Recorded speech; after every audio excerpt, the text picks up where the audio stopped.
이정자는 그날 아침 손녀의 생일을 축하하기 위해 사과 파이를 구웠습니다. 72살의 나이에도 새벽 5시면 눈이 떠지는 습관은 여전했지요. 사과를 깎고 반죽을 밀고 오븐 앞에서 기다리는 그 시간이 그녀에겐 유일한 기쁨이었습니다. 파이가 노릇하게 구워지는 냄새가 집안을 가득 채울 때 정자는 잠시나마 자신이 누군가에게 필요한 사람이라는 느낌을 받았습니다. 인천 남동구의 그 봄날은 유난히 화창했습니다. 정자는 파이를 담은 유리 용기를 조심스럽게 들고 아들 성민의 집으로 향했지요. 버스에서 내려 익숙한 골목길을 걸으면서 그녀는 손녀 서연의 얼굴을 떠올렸습니다. 12살이 된 서연이가 할머니 또 파이 만들어줘요. 라고 졸랐던 지난주의 목소리가 아직도 귓가에 맴돌았습니다. 대문 앞에 도착했을 때 정자는 초인종을 누르려다 멈칫했습니다. 담장 너머로 웃음소리가 들려왔기 때문입니다. 며느리 최지연의 목소리였지요. 평소보다 톤이 높고 뭔가 신나 있는 듯한 그 웃음 속에서 정자는 낯선 불안을 느꼈습니다. 그분 아직도 살아있대? 진짜 대단하다. 시어머니 체력은 국가유산이네. 지연의 말이 담장을 넘어 정자의 귀에 또렷하게 꽂혔습니다. 뒤이어 터진 웃음소리, 그 안에는 아들 성민의 웃음도 섞여 있었지요. 정자의 손이 파르르 떨렸습니다. 유리 용기가 미끄러질 뻔했지만 그녀는 재빨리 붙잡았습니다. 그리고 숨을 한번 크게 들이마신 뒤 초인종을 눌렀습니다. 문이 열렸을 때 지연의 얼굴엔 환한 미소가 걸려 있었습니다. 마치 아무 일도 없었다는 듯 그녀는 정자를 맞이했지요. 어머님 오셨어요? 어머, 파이까지. 정자는 고개를 끄덕이며 안으로 들어섰습니다. 거실에는 손녀 서연과 아들 성민이 소파에 앉아 있었습니다. 서연은 잠깐 정자와 눈이 마주쳤지만 곧바로 시선을 피했지요. 그 순간 정자는 알았습니다. 손녀도 들었구나, 그 말을. 그리고 웃었구나, 함께. 식탁에 파이를 내려놓자 지연이 칼을 가져왔습니다. 파이는 6조각으로 나뉘었고 모두가 한 조각씩 집어들었지요. 맛있다는 말이 여기저기서 터져나왔습니다. 정자는 웃으며 대답했지만 그 웃음은 입술까지만 닿았을 뿐 눈까지는 올라가지 못했습니다. 1시간쯤 지났을까요? 정자는 일어나 접시를 치우기 시작했습니다. 지연이 말렸지만 정자는 고개를 저으며 부엌으로 향했지요. 설거지를 하는 동안 거실에서는 또다시 웃음소리가 들렸습니다. 그 웃음 속에 자신은 없었습니다. 정자는 물을 틀어놓고 손을 씻으면서 눈앞이 흐려지는 걸 느꼈습니다. 하지만 눈물은 흘리지 않았습니다. 그럴 자격도 시간도 없다고 생각했으니까요. 집으로 돌아온 정자는 현관문을 닫고 신발을 벗었습니다. 텅 빈 집은 고요했습니다. 남편이 세상을 떠난 지 3년 그녀는 이 고요함에 익숙해졌다고 믿었지요. 하지만 오늘은 달랐습니다. 고요함이 무게를 가지고 그녀를 짓눌렀습니다. 정자는 부엌으로 가서 찬장을 열었습니다. 남은 파이 반죽이 랩에 쌓여 있었지요. 그녀는 그걸 꺼내 쓰레기통에 버렸습니다. 더 이상 누구를 위해 만들 필요가 없다고 그렇게 스스로에게 말했습니다. 그날 밤 정자는 침대에 누웠지만 잠이 오지 않았습니다. 천장을 바라보며 그녀는 지난 50년을 떠올렸지요. 22살에 시집와서 시부모를 모시고 아들을 키우고 남편의 사업을 뒷바라지하며 살았습니다. 남편이 사업에 실패했을 때도 빚을 갚기 위해 새벽 시장에서 일했던 건 정자였습니다. 아들이 대학에 갈 때도 결혼할 때도 집을 장만할 때도 그녀는 자신의 몫을 조금씩 덜어냈습니다. 가족이니까 괜찮아. 그 말을 몇 번이나 반복했는지 모릅니다. 그런데 오늘 담장 너머로 들린 그 한마디는 모든 걸 무너뜨렸습니다.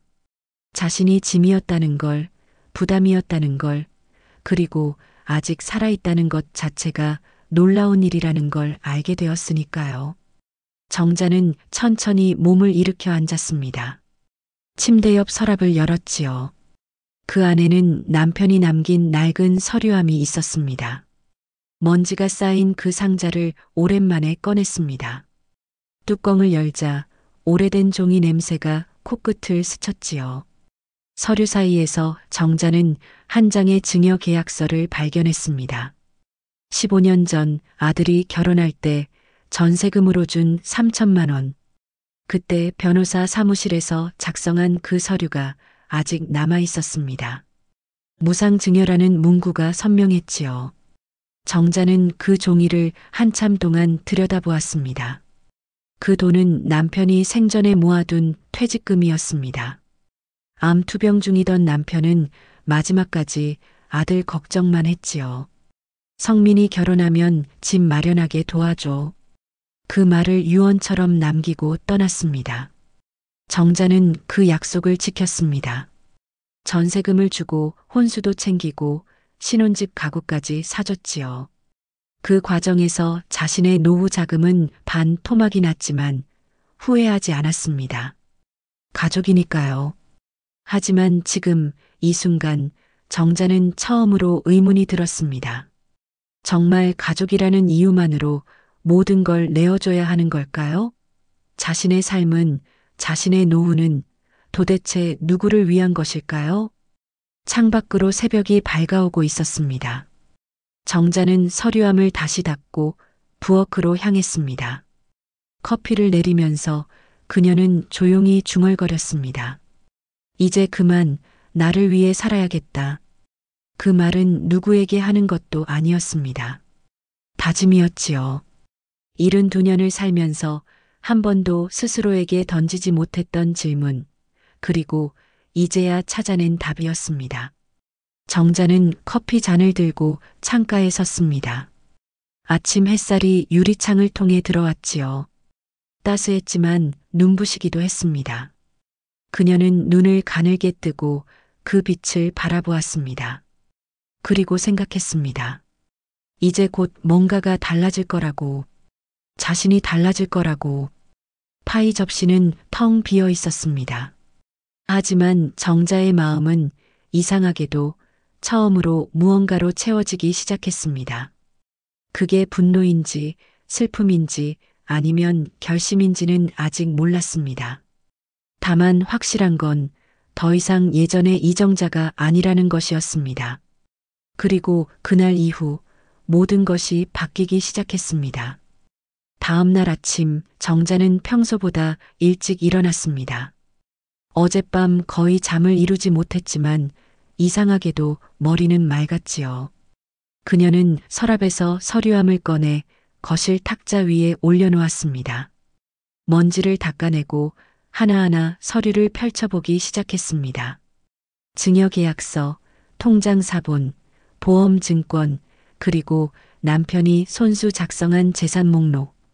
종이들은 누렇게 바랬지만 거기 적힌 숫자와 날짜는 여전히 선명했습니다. 정자는 천천히 그 서류들을 읽어내려갔지요.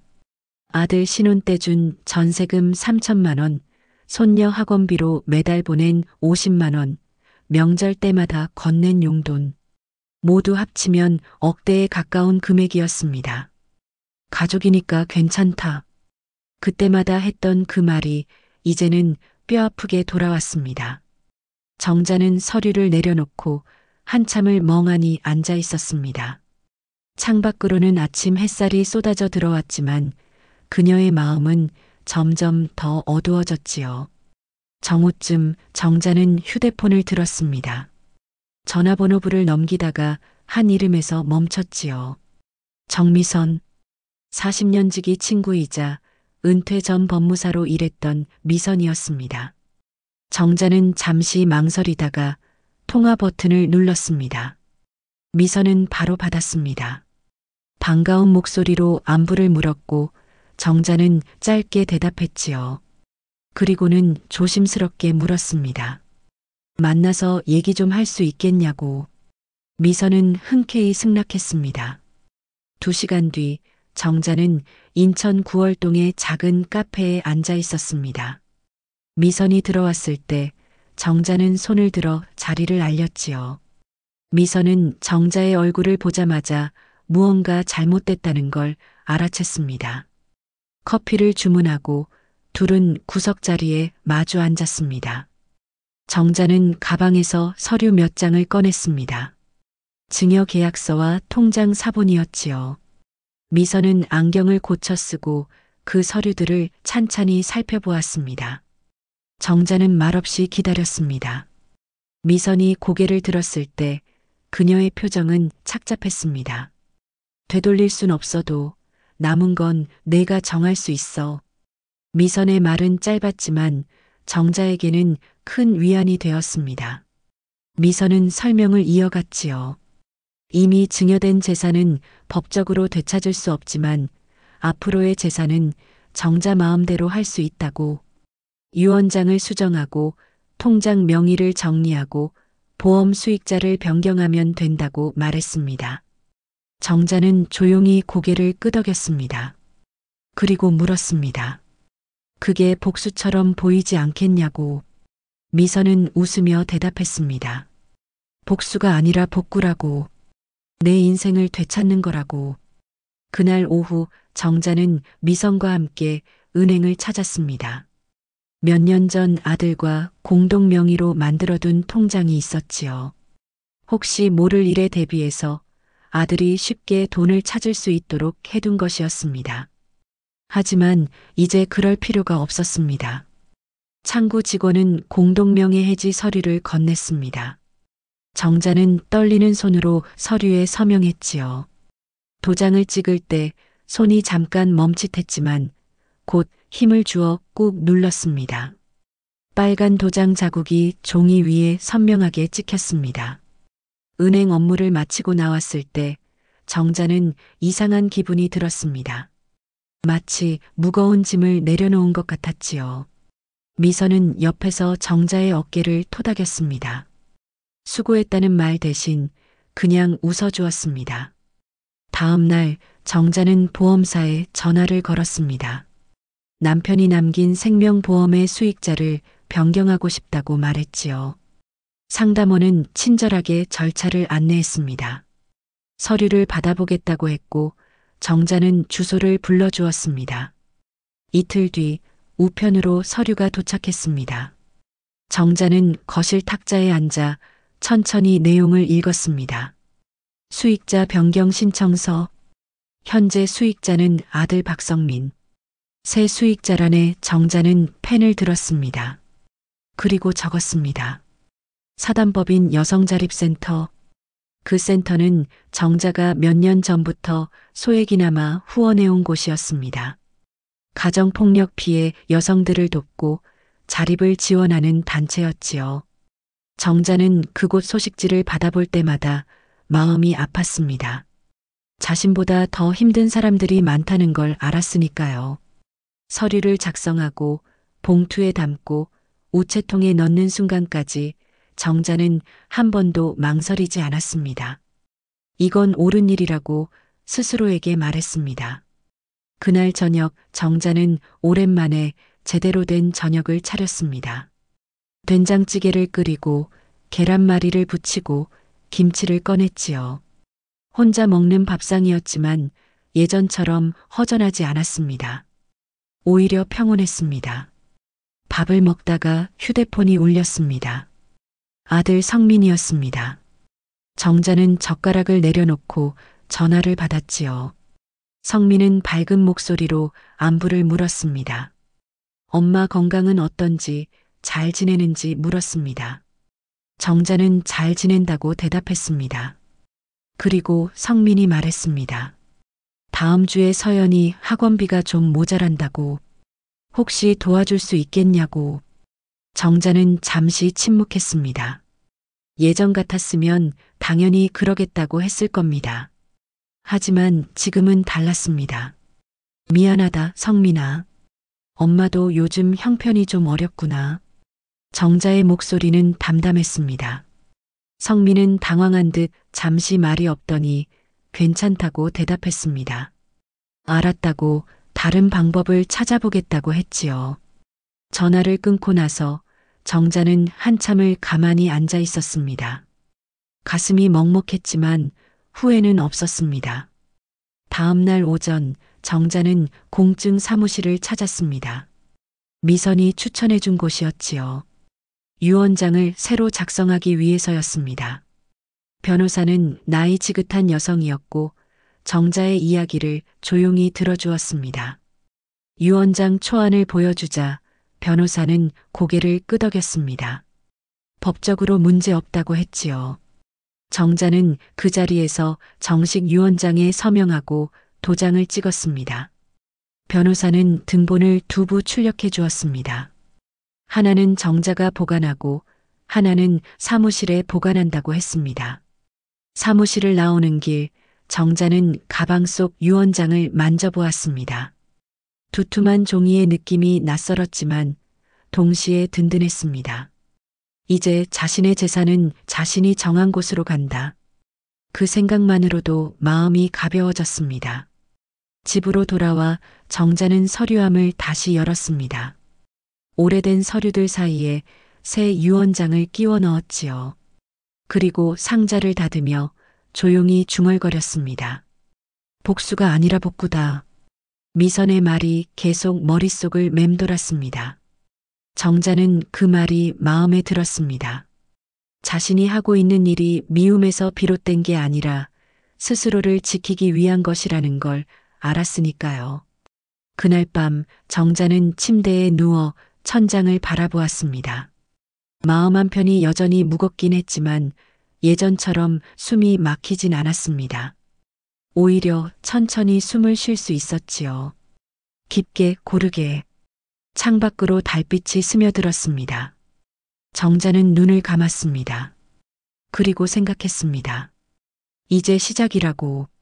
진짜 내 인생은 이제부터라고. 일주일이 흘렀습니다. 정자는 그 사이 집안의 모든 자물쇠를 교체했습니다.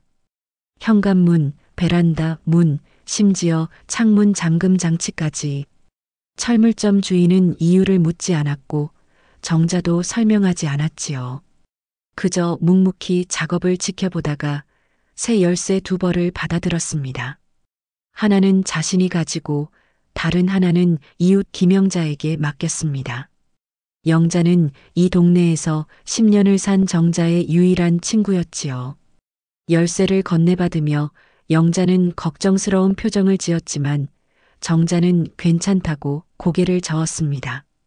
혹시 모를 일에 대비하는 거라고만 말했습니다.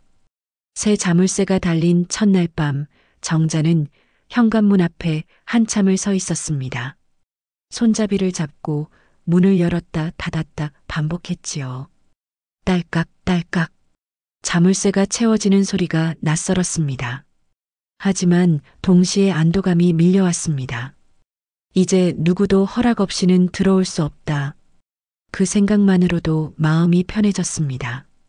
그날 밤 정자는 처음으로 깊이 잠들었습니다. 악몽도 꾸지 않았고 새벽에 깨지도 않았지요. 아침에 눈을 떴을 때 창밖으로 햇살이 쏟아져 들어오고 있었습니다. 정자는 침대에서 일어나 기지개를 켰습니다. 몸이 가벼웠습니다. 하지만 평화는 오래가지 않았습니다. 사흘 뒤 오후 초인종이 울렸습니다. 정자는 거실에서 차를 마시고 있었지요. 인터폰 화면을 보니 손녀 서연이 서 있었습니다. 혼자였습니다. 정자는 잠시 망설이다가 문을 열어주었습니다. 서연은 학교 교복 차림이었습니다. 가방을 한쪽 어깨에 맨 채 조심스럽게 현관을 들어섰지요. 정자는 신발장을 가리켰고 서연은 고개를 숙이며 신발을 벗었습니다.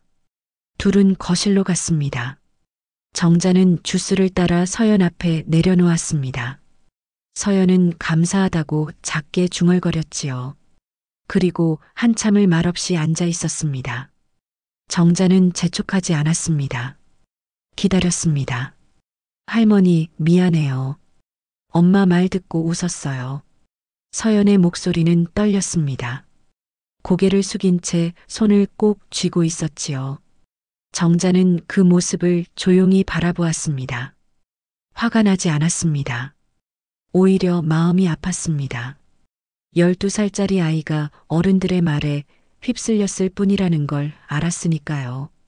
정자는 서연의 손을 덮었습니다. 그리고 말했습니다. 괜찮다.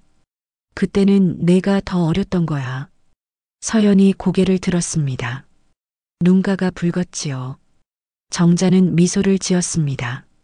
진심이 담긴 미소였습니다. 서연은 울먹이며 정자의 손을 꼭 잡았습니다. 그날 오후 둘은 함께 사과 파이를 만들었습니다. 정자가 사과를 깎고 서연이 반죽을 밀었지요. 밀가루가 서연의 코에 묻었고 정자는 웃으며 닦아주었습니다. 오븐에 파이를 넣고 둘은 식탁에 앉아 기다렸습니다. 서연이 물었습니다. 할머니는 화나지 않냐고. 정자는 고개를 저었습니다. 화낼 이유가 없다고 대답했지요. 서연이 또 물었습니다. 그럼 엄마한테는 화가 나냐고. 정자는 잠시 침묵했습니다. 그리고 천천히 말했습니다. 화가 나는 게 아니라 서운할 뿐이라고. 파이가 다 구워졌을 때 집안에는 달콤한 냄새가 가득했습니다. 정자는 오랜만에 그 냄새를 맡으며 생각했습니다. 이 냄새, 이제는 나를 위해서다. 그리고 이 아이를 위해서. 서연은 파이를 한 조각 먹고는 눈을 반짝였습니다. 맛있다고, 역시 할머니가 만든 게 최고라고 말했지요. 정자는 웃으며 대답했습니다. 더 먹고 싶으면 언제든 오라고. 해가 저물 무렵 서연이 집으로 돌아갈 시간이었습니다. 정자는 파이 몇 조각을 포장해서 건넸지요. 서연은 가방에 넣으며 고맙다고 말했습니다. 그리고 현관에서 신발을 신다가 멈칫했습니다. 서연이 물었습니다. 자물쇠가 바뀌었냐고. 정자는 고개를 끄덕였습니다. 그래서 서연이 또 물었습니다. 우리 집 열쇠도 안 주냐고. 정자는 잠시 망설이다가 미안하지만 지금은 안 된다고 대답했습니다. 서연은 아무 말 없이 고개를 끄덕였습니다. 그리고 나갔습니다. 정자는 문을 닫고 자물쇠를 채웠습니다. 딸깍. 익숙해진 그 소리가 이번엔 조금 무겁게 들렸습니다. 그날 밤 정자는 혼자 남은 파이를 먹었습니다.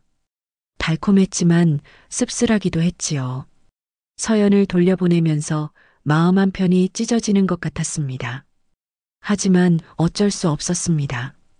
문을 열어두면 다시 무너질 것 같았으니까요. 이틀 뒤 정자는 우편함에서 편지 한 통을 발견했습니다. 발신자는 아들 성민이었지요. 봉투를 뜯자 손으로 쓴 편지가 나왔습니다. 정자는 거실 소파에 앉아 천천히 읽기 시작했습니다. 편지는 짧았습니다. 성민은 엄마가 요즘 이상하다고 썼습니다. 전화도 잘 안 받고 돈도 안 보내주고 자물쇠까지 바꿨다고. 무슨 일이 있냐고 걱정된다고 적혀 있었지요. 하지만 정자는 그 문장들 사이에서 다른 감정을 읽었습니다. 불안. 자신의 뜻대로 되지 않는 것에 대한 불안. 편지 마지막엔 이렇게 적혀 있었습니다. 다음 주 일요일에 가족끼리 모여서 얘기하자고. 며느리 지연도 손녀 서연도 함께. 정자는 편지를 내려놓았습니다. 손이 떨렸지만 마음은 흔들리지 않았습니다. 정자는 책상 서랍을 열었습니다. 그 안에는 미선이 정리해준 서류 목록이 들어 있었지요. 유언장, 통장 내역, 보험 증권, 모두 정자 이름으로 정리된 것들이었습니다. 정자는 그 서류들을 천천히 넘겨보았습니다. 그리고 결심했습니다. 일요일에 가지 않겠다고. 더 이상 가족회의라는 이름으로 자신을 설득당하지 않겠다고. 정자는 편지지를 꺼내 답장을 쓰기 시작했습니다. 펜을 쥔 손은 떨렸지만 글씨는 또렷했습니다. 성민아, 엄마는 이제 내 인생을 살기로 했다. 걱정 마라. 엄마는 괜찮다.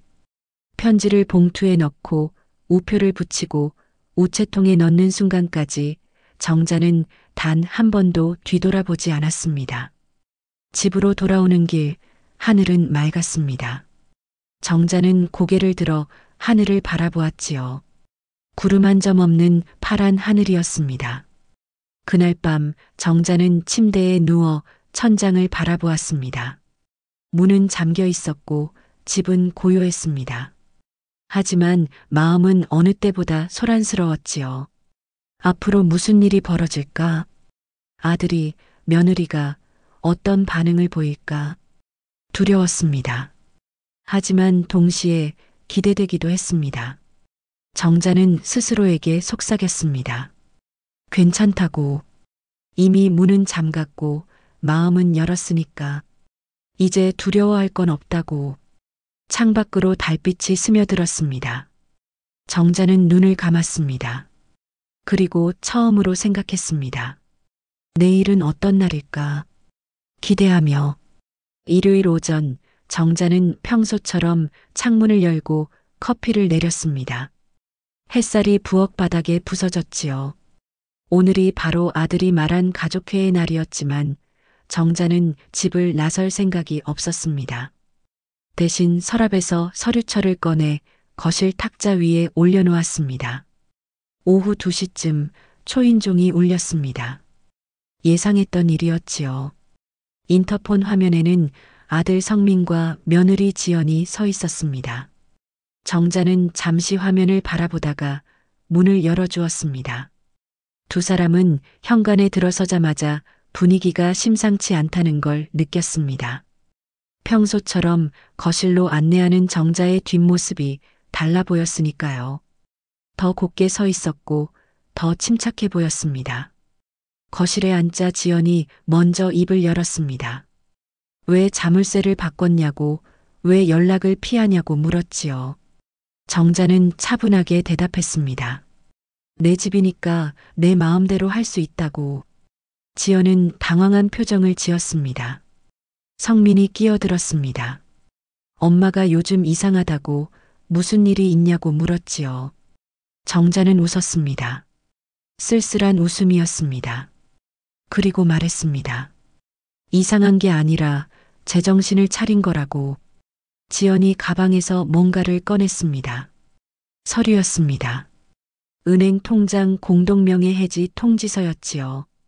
지연은 그걸 탁자 위에 탁 놓으며 물었습니다. 이게 무슨 짓이냐고. 정자는 그 서류를 보고도 눈 하나 깜빡이지 않았습니다. 지연이 목소리를 높였습니다. 이러시면 가족 다 돌아선다고 나중에 후회할 거라고 말했지요. 정자는 고개를 천천히 들었습니다. 그리고 말했습니다. 등 돌릴 게 어디 있어. 난 이미 혼자였는데. 그 말이 끝나자 거실에 침묵이 흘렀습니다. 성민은 고개를 숙였고 지연은 입을 다물었습니다.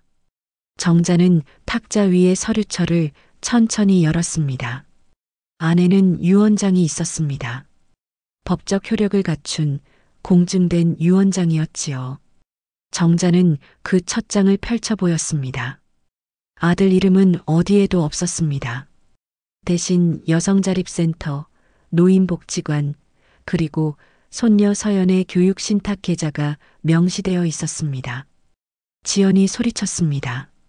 재산 다 물거품 된다고 이게 말이 되냐고 외쳤지요. 정자는 차분히 대답했습니다. 말이 되든 안 되든 이건 내 재산이고 내 결정이라고. 성민이 처음으로 입을 열었습니다. 엄마, 이러지 말라고. 우리가 뭘 잘못했냐고 물었지요. 정자는 아들을 바라보았습니다. 오랜만에 제대로 마주본 눈빛이었습니다. 정자는 말했습니다. 지난 50년간 자신이 무엇을 했는지 묻지 말라고. 대신 당신들이 무엇을 하지 않았는지 돌아보라고. 그 말에 성민은 고개를 더 깊이 숙였습니다. 지연은 더 이상 할 말이 없었는지 자리에서 일어났습니다. 성민도 따라 일어섰지요. 정자는 두 사람을 배웅하지 않았습니다. 그저 자리에 앉은 채 창밖을 바라보았습니다. 현관문이 닫히는 소리가 들렸습니다. 그리고 자동차 시동이 걸리는 소리, 멀어지는 소리. 정자는 그제야 긴 숨을 내쉬었습니다. 몸이 후들거렸지만 마음은 평온했습니다. 그날 저녁 정자는 이웃 영자를 불렀습니다. 영자는 저녁 식사를 함께 하자는 정자의 제안에 흔쾌히 응했지요. 두 사람은 정자의 부엌에서 된장찌개를 끓이고 김치전을 부쳤습니다. 밥상을 마주하고 앉았을 때 영자가 물었습니다. 괜찮냐고. 정자는 고개를 끄덕이며 대답했습니다. 괜찮다고, 이제야 괜찮다고. 영자는 정자의 손을 잡았습니다. 아무 말 없이 그저 꽉 잡아주었습니다. 식사를 마치고 영자가 돌아간 뒤 정자는 설거지를 했습니다. 물소리가 고요한 집안을 채웠지요. 정자는 그 소리를 들으며 생각했습니다. 이 고요함이 이제는 무섭지 않다고, 오히려 편하다고. 며칠 뒤 정자는 우편함에서 또 다른 편지를 발견했습니다. 이번엔 손녀 서연이 보낸 것이었지요. 봉투를 뜯자 깨알 같은 글씨로 빼곡히 쓴 편지가 나왔습니다. 서연은 할머니께 미안하다고 썼습니다. 그동안 엄마 말만 듣고 할머니 마음은 생각하지 못했다고, 그리고 이제는 알 것 같다고 적었습니다. 할머니가 왜 자물쇠를 바꿨는지, 왜 집에 초대하지 않는지. 편지 끝에는 이렇게 적혀 있었습니다. 주말마다 찾아가도 되냐고. 함께 파이를 굽고 싶다고. 정자는 편지를 읽으며 미소 지었습니다. 눈가가 촉촉해졌지만 슬픈 눈물은 아니었습니다. 정자는 당장 답장을 썼습니다. 언제든 오라고, 할머니는 항상 기다린다고 적었지요. 그리고 덧붙였습니다. 다음 주 토요일에 새로운 레시피로 파이를 만들어 보자고. 편지를 붙이고 돌아오는 길 정자는 슈퍼마켓에 들렀습니다. 사과와 밀가루, 버터와 계피를 샀지요. 오랜만에 장바구니가 묵직했습니다. 하지만 발걸음은 가벼웠습니다. 집에 돌아와 정자는 재료들을 냉장고에 정리했습니다. 그리고 달력을 펼쳤지요. 다음 주 토요일에 동그라미를 쳤습니다. 서연이 올 날이었습니다. 그날 밤 정자는 침대에 누워 천장을 바라보았습니다. 오늘 아들과 며느리를 마주했을 때의 장면들이 스쳐 지나갔지요. 떨렸지만 무너지지 않았습니다. 두려웠지만 도망치지 않았습니다. 정자는 스스로에게 말했습니다. 잘했다고. 이제 시작이라고. 창밖으로 별이 빛났습니다. 정자는 눈을 감았습니다. 그리고 생각했습니다. 내일은 더 나은 날이 될 거라고. 다음 날 아침 정자는 평소보다 일찍 일어났습니다. 창문을 열자 시원한 바람이 들어왔지요. 정자는 깊이 숨을 들이마셨습니다. 공기가 달랐습니다. 더 맑고 더 가벼웠습니다. 정자는 부엌으로 가서 커피를 내렸습니다. 그리고 거실 창가에 앉아 커피를 마시며 밖을 바라보았지요. 사람들이 걸어가고 차들이 지나가고 세상은 여전히 돌아가고 있었습니다. 정자는 깨달았습니다. 세상은 변하지 않았지만 자신은 변했다고. 더 이상 누군가의 엄마도 누군가의 며느리도 아닌 그저 이정자로 살아가고 있다고. 그날 오후 정자는 미선에게 전화를 걸었습니다. 고맙다고 전했습니다. 미선은 웃으며 대답했지요. 고마워할 건 없다고. 내가 해낸 거라고. 전화를 끊고 정자는 창밖을 바라보았습니다. 하늘은 맑았고 구름은 천천히 흘러가고 있었습니다. 정자는 생각했습니다. 이제 곧 새로운 시작이 올 거라고. 그리고 그 시작은 온전히 자신의 것이라고. 석 달이 흘렀습니다. 정자는 그 사이 많은 것을 정리했습니다. 오래된 옷들을 기부하고 쓰지 않는 그릇들을 정리하고 집안 구석구석을 새롭게 단장했지요. 마치 짐을 덜어내듯 하나씩 하나씩 비워냈습니다. 어느 날 아침 정자는 결심했습니다. 이 집을 떠나기로. 너무 크고 너무 많은 기억이 담긴 이곳을 벗어나기로 했지요. 정자는 부동산에 전화를 걸었습니다. 집을 팔고 싶다고 말했습니다. 한 달 뒤 계약이 성사되었습니다. 정자는 그 돈으로 인천 구월동에 작은 원룸을 얻었지요. 방 하나, 주방 하나, 화장실 하나. 딱 혼자 살기에 적당한 크기였습니다. 창문은 남향이었고 햇살이 잘 들어왔습니다. 이사하는 날 영자가 도와주러 왔습니다. 짐은 많지 않았지요. 옷 몇 벌, 그릇 몇 개, 책 몇 권. 그리고 남편이 남긴 서류함. 정자는 그것만큼은 버리지 않았습니다. 과거를 잊지 않기 위해서가 아니라 기억하기 위해서였습니다. 새 집에 짐을 풀고 정자는 창가에 섰습니다. 아래로 거리가 내려다 보였지요. 사람들이 걷고 차들이 지나가고 카페에서는 사람들이 커피를 마셨습니다. 정자는 처음으로 느꼈습니다. 자신도 저 세상의 일부라는 걸. 다음 날 아침 정자는 일찍 일어나 커피를 내렸습니다. 작은 부엌이지만 모든 게 손에 닿았습니다. 정자는 커피를 들고 창가에 앉았지요. 바람이 창문으로 들어왔습니다. 시원했습니다. 토요일이 되자 손녀 서연이 찾아왔습니다. 새집 주소를 알려줬더니 직접 찾아온 것이었지요. 정자는 문을 열어주며 미소를 지었습니다. 서연은 가방에서 사과 2개를 꺼냈습니다. 함께 파이를 만들자고 가져온 것이었습니다. 둘은 작은 부엌에서 나란히 섰습니다. 정자가 사과를 깎고 서연이 반죽을 밀었지요. 공간이 좁아서 어깨가 자꾸 부딪혔지만 둘 다 웃으며 작업을 이어갔습니다. 오븐에 파이를 넣고 기다리는 동안 서연이 말했습니다. 이 집이 좋다고. 작지만 따뜻하다고.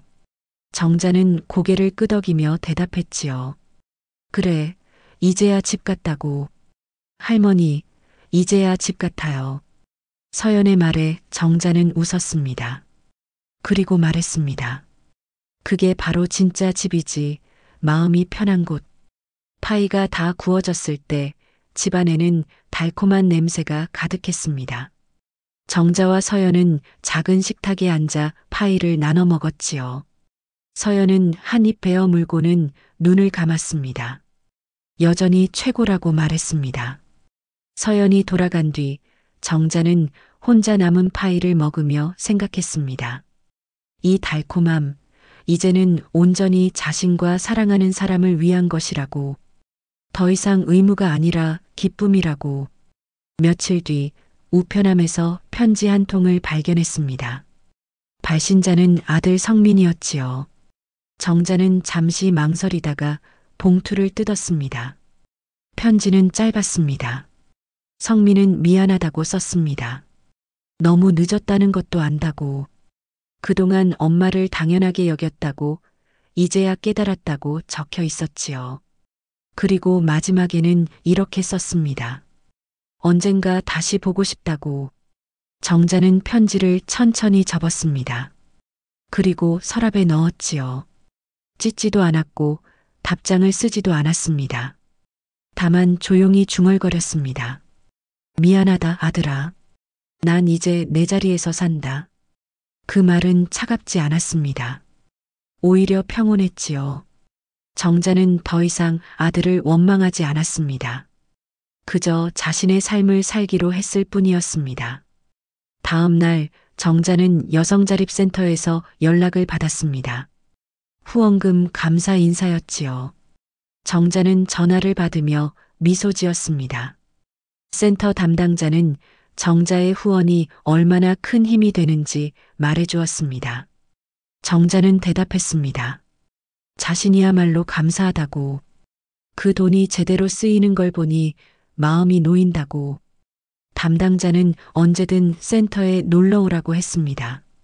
정자는 꼭 그러겠다고 약속했습니다.